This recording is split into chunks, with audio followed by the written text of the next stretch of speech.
Et donc sans transition, nous allons passer la parole à Jennifer Bardy. Jennifer Bardy, j'espère que vous nous entendez bien.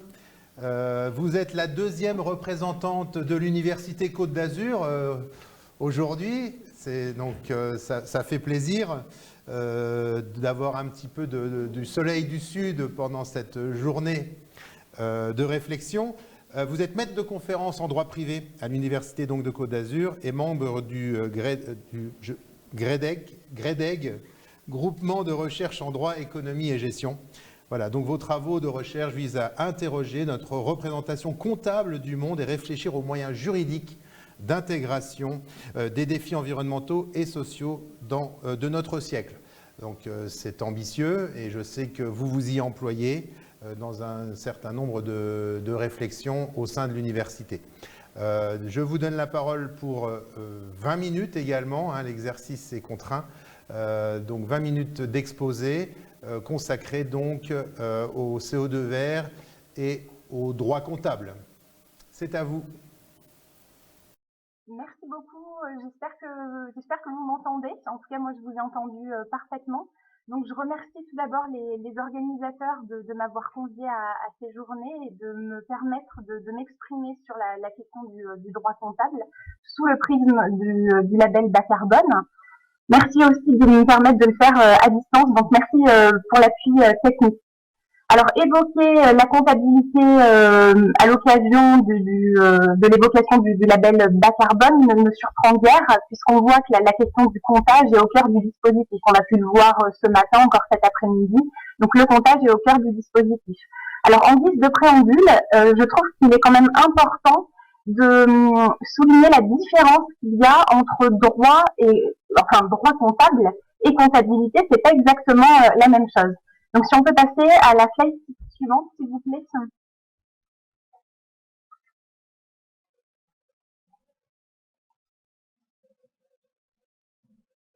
Donc, c'est ce qui nous amène à la diapositive suivante. Merci. Donc, la comptabilité, comme je vous le disais, ce n'est pas tout à fait la même chose que le droit comptable. On va dire que la comptabilité, pour simplifier, renvoie à la technique comptable. Ça renvoie donc aux professionnels du chiffre, avec la profession comptable qui manipule les chiffres au quotidien. Le droit comptable, c'est le droit qui tente à régir à la fois les professionnels de la comptabilité, mais aussi la comptabilité elle-même à travers, par exemple, les règles de comptabilisation d'un passif. Alors, l'essentiel de ces règles, on les trouve dans le plan comptable général qui est disponible dans sa dernière version actualisée sur le site de l'autorité des normes comptables qui est chargée donc de l'élaboration de ces normes. Si on peut passer à la diapositive suivante, s'il vous plaît. Alors, quelles sont les formes du droit comptable? Tout d'abord, le droit comptable constitue le langage commun à toutes les entreprises, qui facilite les comparaisons entre entreprises des quatre coins du monde. Ça, c'est une donnée importante puisque ça justifie le fait qu'on ait, alors je vais dire, une loi comptable aussi forte à l'échelle mondiale. Vous le savez, l'organisme international d'élaboration des normes comptables, l'IASB, est parvenue à s'imposer mondialement, alors que c'est une entité de droit privé à la base, elle est parvenue à s'imposer mondialement. On a donc des lois comptables fortes qui s'imposent aux entreprises. Alors, toutes les entreprises ne sont pas soumises aux IFRS, mais beaucoup y sont soumises et cet organisme a fait son apparition pour ces raisons de comparaison des données entre entreprises. Alors, c'est lié aussi à la deuxième force du droit comptable. Il est présenté classiquement comme un instrument d'information, de gestion et de preuve. Un instrument d'information puisqu'on trouve un certain nombre d'informations dans la comptabilité de l'entreprise, de gestion. Donc, en ce sens, il va servir l'entreprise, mais aussi de preuve. Et là, pour faire le lien avec l'intervention précédente, le résultat fiscal, il va être calculé après retraitement sur la base du résultat comptable d'une entreprise. Donc, on voit le lien aussi entre comptabilité et fiscalité qui existe et qu'on peut souligner. Donc, voilà les forces du droit comptable et il est important de les comprendre. Ce qui nous conduit à la diapositive suivante.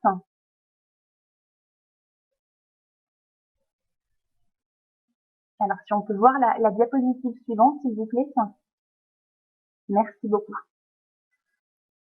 Alors, une idée est largement répandue, c'est celle de la neutralité comptable. On aurait tendance à penser que c'est peut-être lié à ce qui fait sa force aussi parmi les caractéristiques que j'ai présentées précédemment.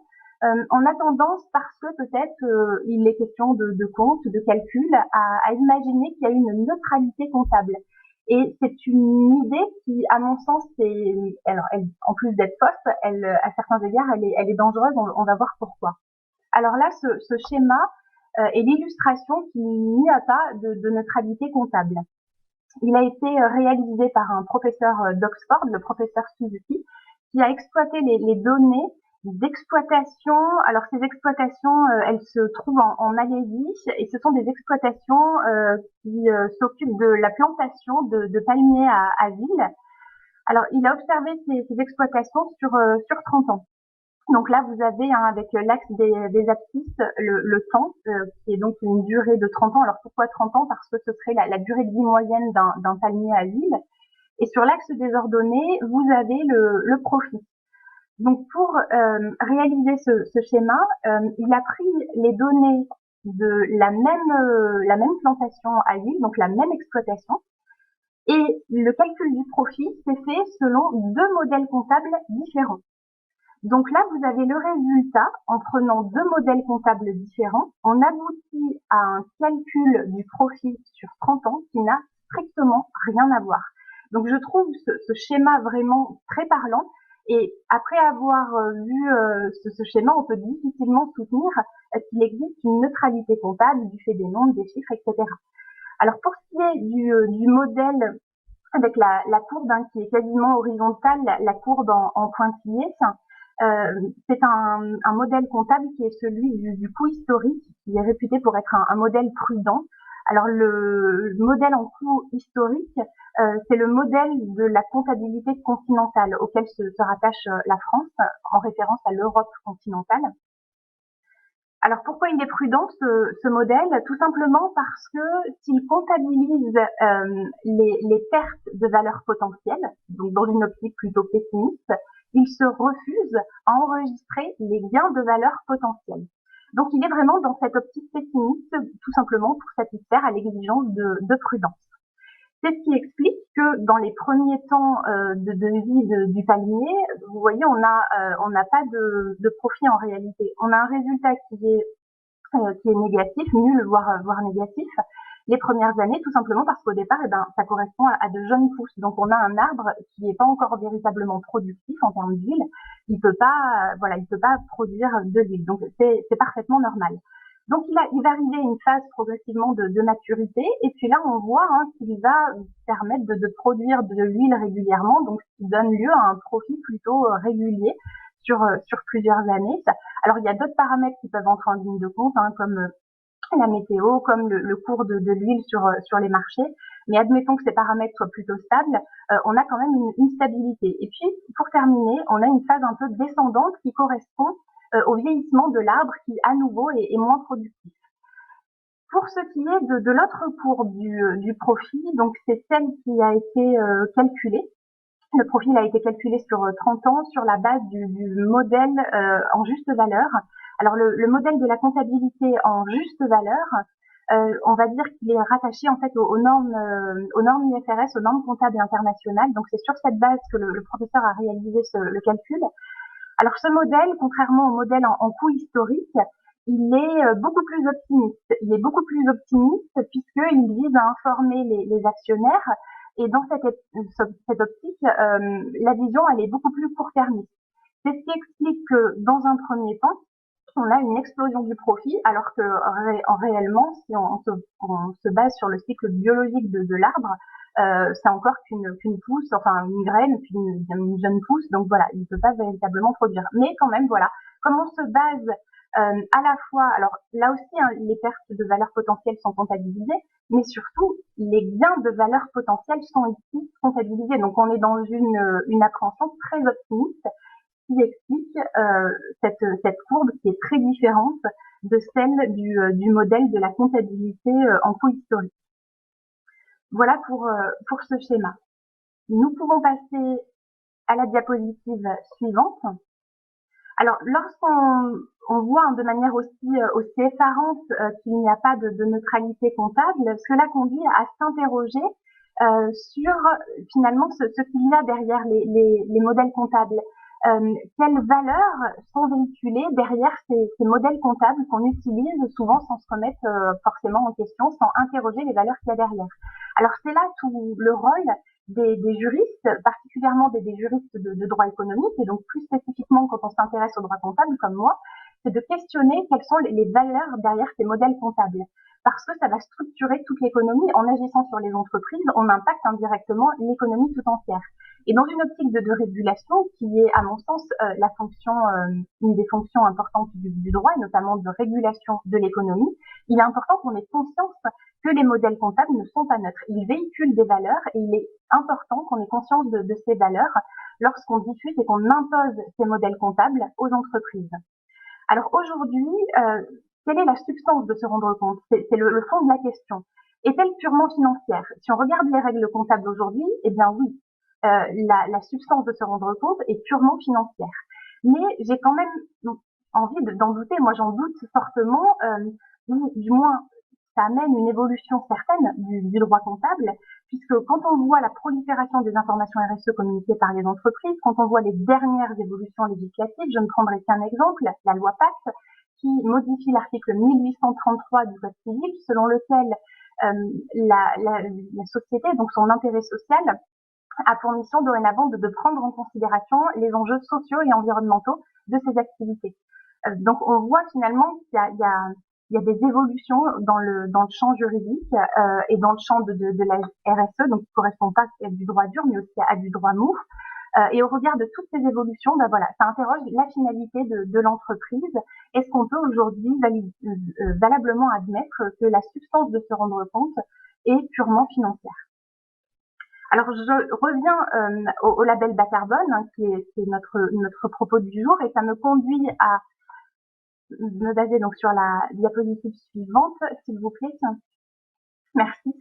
Alors, comme je vous le disais en introduction, la démarche de comptage est au cœur du label bas carbone. On l'a vu, je ne veux pas m'appesantir trop dessus puisque ça a été évoqué à plusieurs reprises, ne serait-ce que pour la détermination du scénario de référence, qui a vocation à calculer les émissions qui auraient probablement eu lieu sans le projet. Tout ça pour permettre de calculer l'additionnalité du projet, puisque comme ça a été répété à plusieurs reprises, les réductions d'émissions allant au-delà du scénario de référence pourront être connues dans le cadre du label. Et on a vu également que c'était sur la base de démarches volontaires, donc il faut aller au-delà de la réglementation. La slide suivante, s'il vous plaît. Merci. Alors, pour ce qui est de cet aspect comptage qui est au cœur du label bas carbone, on le retrouve aussi avec le suivi et la vérification des réductions d'émissions tout au long du projet. Là aussi, c'est développé dans la méthode du label bas carbone. Diapositive suivante, s'il vous plaît. Merci. La comptabilité apparaît donc comme un appui, puisque le calcul de ces émissions est le premier pas pour prendre conscience de son empreinte carbone. Le calcul de ces émissions était aussi nécessaire pour appréhender, alors ce que j'ai qualifié ici de récompense ou de contrepartie positive aux efforts qui sont entrepris par les acteurs qui s'engagent dans ces démarches, à savoir donc la réduction de leurs émissions, voire le stockage ou la séquestration du carbone. Diapositive suivante, s'il vous plaît. Merci. Alors là aussi, je vais passer rapidement puisque je suis contrainte par le temps, puisque ces différentes méthodes qui viennent en appui aux différents projets dans cette optique de comptage, on les a évoquées ce matin puis cet après-midi. Donc là, c'est un récapitulatif de ces différentes méthodes. Nous passons donc à la diapositive suivante.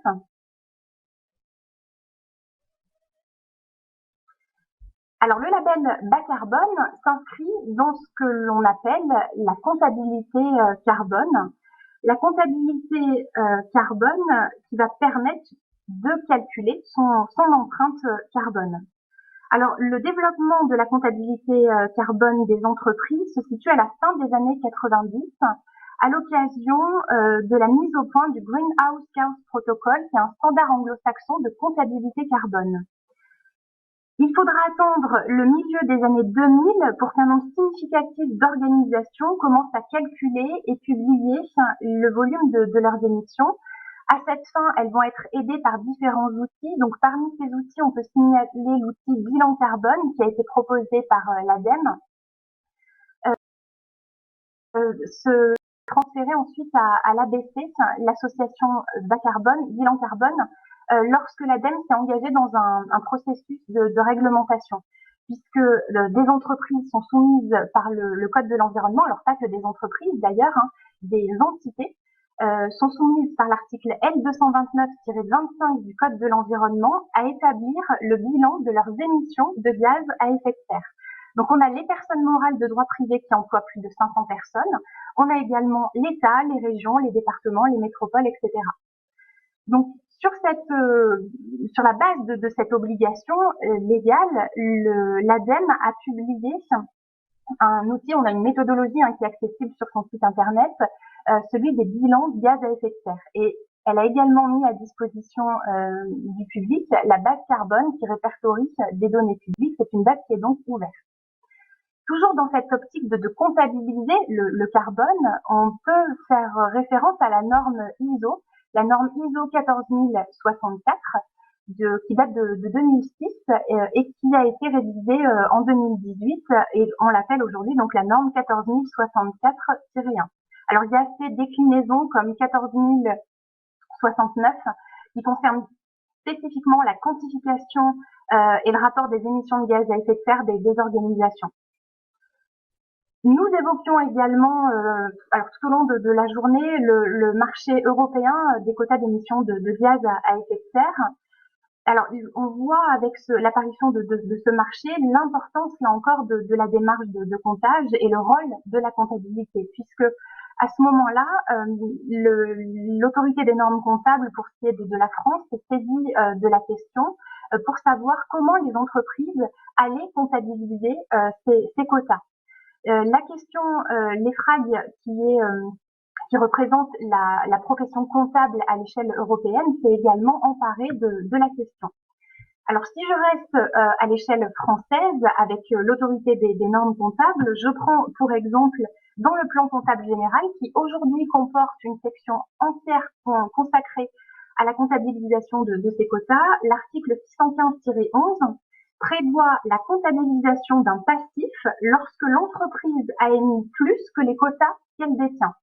Inversement, un actif doit être comptabilisé si les émissions de gaz à effet de serre sont inférieures aux quotas d'émissions détenus par l'entité.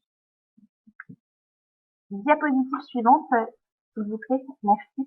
Alors je trouve qu'on aurait tendance à se perdre un petit peu dans ces différents schémas. Donc je me suis appuyée sur la théorie institutionnelle en sciences de gestion pour expliquer un peu ces différences et où se situe le label bas carbone. On a tout d'abord les pressions coercitives qui sont exercées sur les entreprises à travers le droit dur, la législation, la réglementation. On a ensuite les pressions normatives. Alors, les pressions normatives renvoient à des normes qui vont orienter, influer le comportement des entreprises. Donc, c'est une forme de contrainte, mais ce n'est pas la loi et la réglementation. Et rentre dans ce cadre tous les comportements volontaires souhaitant aller au-delà de la réglementation. C'est le cas de tout le champ de la RSE, mais aussi, à mon sens, du label bas carbone, qui s'inscrit dans cette forme de pression qu'on pourrait qualifier simplement de normative. Je me dépêche, donc je passe vite à la diapositive suivante. Merci. Concernant les limites du label bas carbone. Alors pour les expliquer, pour les comprendre surtout, encore faut-il avoir conscience de cette évolution souhaitée du droit comptable, telle que je l'évoquais tout à l'heure. L'idée est de se dire que la substance du rendre compte ne peut plus être de nature exclusivement financière. Puisqu'aujourd'hui, seul le maintien du capital financier importe et c'est ce qui permet d'obtenir le résultat comptable des entités. Alors, si nous passons à la diapositive suivante, apparaît un bilan selon les règles comptables actuelles, les règles comptables classiques. On voit donc dans la colonne de droite, la colonne du passif, une conception strictement financière. C'est la conception des normes comptables aujourd'hui, quelle que soit l'échelle internationale, européenne, nationale. C'est une échelle strictement financière. Ce qui fait que on ne peut pas valablement et sérieusement avancer, que l'on protège comptablement l'environnement, la nature, le capital naturel, tant qu'on n'aura pas un capital naturel qui intégrera le passif du bilan. Donc la clé finalement, c'est de glisser vers un droit comptable qui prendrait en compte non plus seulement un capital, le capital financier, mais aussi d'autres capitaux. Par exemple, le capital naturel qui représente la nature, l'environnement, mais aussi le capital humain qui représente les hommes, donc les forces vives des entreprises, celles qui participent à leur développement. Alors pour ce faire, je passe également là encore à la diapositive suivante. Pour ce faire, l'idée est de prendre appui sur des modèles comptables développés dans le champ très dense des comptabilités environnementales. Donc parmi ces modèles, s'il en était un à retenir, pour moi, c'est le modèle CARE, qui signifie comptabilité adaptée au renouvellement de l'environnement. Il est porté par Jacques Richard et Alexandre Rambaud, et il commence par la définition du capital. Pour Alexandre Rambaud, le capital se définit par ce à quoi nous tenons. Je trouve que cette réflexion est intéressante, notamment à l'heure où l'on critique beaucoup le capitalisme. On a tendance à oublier de s'interroger sur la racine du mot, c'est quand même le capital. On met quoi derrière le capital? Et ça renvoie aux interrogations que je soulevais en introduction, à savoir, peut-on aujourd'hui raisonnablement, au regard de l'évolution notamment de la loi, se satisfaire d'une substance purement financière du capital des entreprises? À mon sens, non. Et c'est en ce sens que le droit comptable devrait évoluer, prenant en compte trois capitaux dans une optique de soutenabilité forte. Alors, si nous passons à la diapositive suivante, je vois que le temps se termine, donc je suis désolée, je suis obligée de passer très vite. Je pourrais peut-être développer à l'occasion des questions, puisque là, je ne peux pas. Je voudrais, si je dois terminer sur une phrase, une citation de Jacques Richard, justement, selon lequel si l'homme et la nature n'ont pas de prix, leur maintien a un coût. Et ce qui fait défaut à tous les systèmes comptables actuels, et même quand on s'inscrit dans le cadre d'une comptabilité carbone, quelle qu'elle soit, c'est qu'on ne prend pas en compte ce coût de maintien. Et ce coût de maintien ne peut apparaître réellement que si on a un capital naturel qui apparaît au passif du bilan. À l'heure actuelle, je termine très rapidement sur cet exemple. Toutes les exploitations qui s'engagent dans les systèmes donc d'agroforesterie et d'agroécologie, les exploitants doivent se rendre compte que ça a un coût pour eux, ça génère des coûts que n'ont pas les exploitants qui n'ont pas ces préoccupations-là. À partir du moment où on a ces préoccupations, à l'heure actuelle, les règles de droit comptable font que ça se traduit dans le compte de résultat des entreprises uniquement en charge. Donc elles sont pénalisées par rapport à d'autres entreprises. Il n'y a pas la contrepartie positive avec le capital naturel qui fait son apparition. Donc dans l'idéal, ce serait que toutes les entreprises soient soumises aux mêmes règles, puisque dans ce type de comptabilité, les entreprises vertueuses vis-à-vis de l'environnement n'auraient pas de dette vis-à-vis de l'environnement. Et ça, on le verrait au passif de leur bilan, ce qui permettrait de valoriser leurs pratiques et elles seraient avantagées sur tous les plans. Voilà, donc je suis désolée, j'ai dû accélérer un petit peu le rythme. J'espère que ma démonstration aura été suffisamment claire. En tout cas, je vous remercie de votre attention.